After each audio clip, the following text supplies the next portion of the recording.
Now, Russia's most famous female agent is now starting a political career as one of the leaders of a youth movement. Anna Chapman became known worldwide after the spy scandal earlier this year between Moscow and Washington that saw agents from both sides being swapped. Well, let's get more on this from RT's Tom Barton.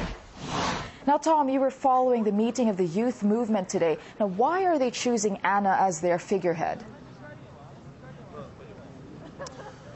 Well, it was at a meeting with lots of young people from the Young Guards organisation meeting today here in Moscow. That was where she made an appearance.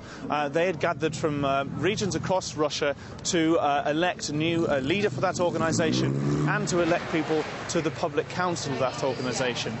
She was elected to represent one of the Russian regions on that public council.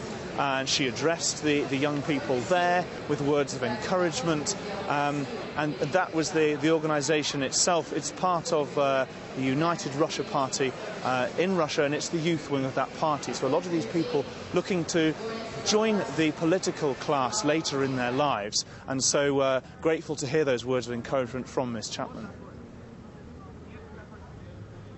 Well, can you remind us of what Anna Chapman had been doing, which saw her make the news worldwide? Well, yes. Anna Chapman became famous, or infamous, I suppose, when back in June a spy scandal erupted in the US. She was taken out of the US, deported in July as a suspected member of part of a spy ring then. And far from becoming forgotten when she got back to Russia, she's become something of a celebrity. That might be a bit of an understatement, really.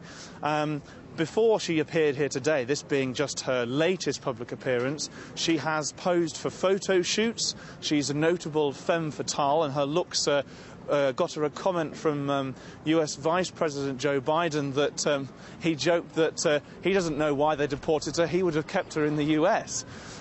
She's also on the board of one of Russia's banks, on their advisory boards, and she recently travelled to Baikonur in Kazakhstan to see off a Russian rocket on the way to the International Space Station. So this is merely her latest public appearance. Whether or not she's going into politics, it's hard to say, but if the Russians did want to choose a very good PR face for recruiting young political people to their parties, they could have done a lot worse than Anna Chapman. All right, well, thanks very much for that, our correspondent Tom Barton.